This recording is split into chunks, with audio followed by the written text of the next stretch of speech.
like doing Read It Right I like Read It Right Now, the progression of concepts as you go through the show. As the very beginning, we start with a mime alphabet. So if you're just working on the alphabet, or either because you're very young or English is your second language, it's helpful for that. But if you've got the alphabet down cold, then you enjoy the mime. I is for ice cream.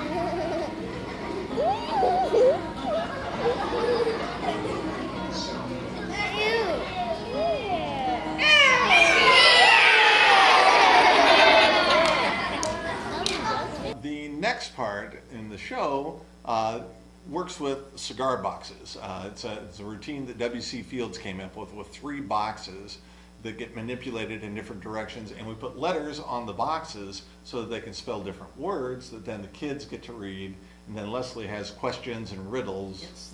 Yeah, like what does a witch ride on a rainy Halloween?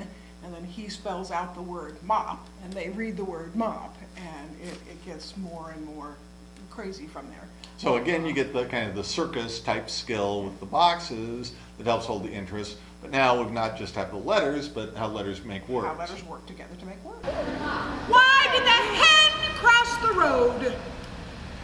My word is hen. The word is hen. You have all the letters to make hen. They're all on the back. Maybe that's because it wanted to get to the other side.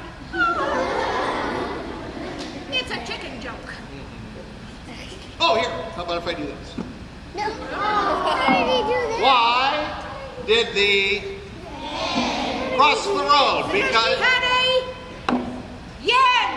A yen is a wish, a desire to get out of the hen and stay out of the. And then we talk about the connections that words have to each other. Yes. And in that section, it's a magic trick. We have words that are on pieces of fabric that get stuffed into magic bags and come out as a different word depending which bag you put it in. We have 4 different magic bags because they're based on 4 different connections that words have to each other. Like antonym, synonym, homophone, and rhyme. Let's try the antonym bag, and we will look for the opposite. Okay. Heavy's going into the antonym bag. You guys say the magic word, which is antonym. And we have light. Light would be the opposite of heavy. Jay, Yes. light has more than one meaning. Mm-hmm. It means the opposite of heavy, but it also means like illumination. Oh. Oh. So maybe it has more than one opposite. Maybe so. Let's find out. Okay, light is going into the antonym bag. You guys say the magic word is? Antonym. And we have dark. Okay, well, dark is also the opposite of light.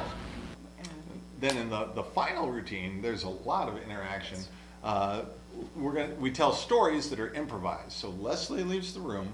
While she's gone, I take suggestions for 4 nouns from the kids. So first we have to talk about what nouns are. Person, place, or thing. And then while Leslie's gone, I get those suggestions, write them on some big pieces of paper, and mix them together so we don't know what order they're coming out. She comes in and starts telling a story. Once upon a time there was and he holds up one of the words they've come up with, one of the nouns, and then I tell the story using their nouns. Mm-hmm. Then we do the same thing with verbs. I leave, he gets verbs. Then we get a teacher up, and we both leave, and the teacher gets adjectives from the kids. We come back and we tell a story about using their adjectives. So they provide all the nouns for the story, for the first story, all the verbs for the second story, and all the adjectives for the last story. So they're out there thinking about, okay, adjectives, describing words. What kind of words can we do that are wild and wacky and descriptive? And it's really fun for them to have to think about that, and their hands are going up all over the place, and they're having a good time. Hello, sir. How may I help you? Yes, I need some new pants. Oh, all right. What kind of pants are you looking for? I was looking for pants that are gross. There's a disgusting group of pants over on that rack. If you'd like to go see if any of them are gross enough for you, I'm sure you can find something pretty disgusting.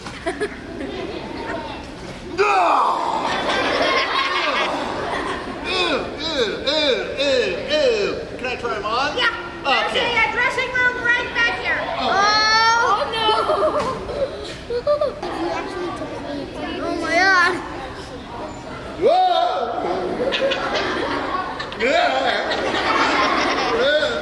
You're so disgusting.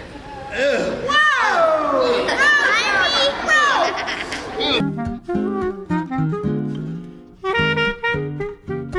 It gets a little tricky because we live on the state line, so there's Kansas standards and Missouri standards. There's also national standards, and I try and work with all of those as we're going through programs. And there's usually a target group in the middle that these are the concepts that they're studying, and those would be around that 2nd to 4th Yeah. grade level. But the show is enjoyable for K through 6. So if you want to bring everybody, that works. That middle area, those are the kids that it's really working on the stuff that they're working on in the classroom. It hits their curriculum targets, but we make it so much fun that everybody enjoys it. And one of my favorite things is to finish the show, and as everybody's leaving, the teachers come up and say, "Oh, that was very educational," and the kids come by and say, "You were funny." Yeah, So. that's what we like. Everything will be okay.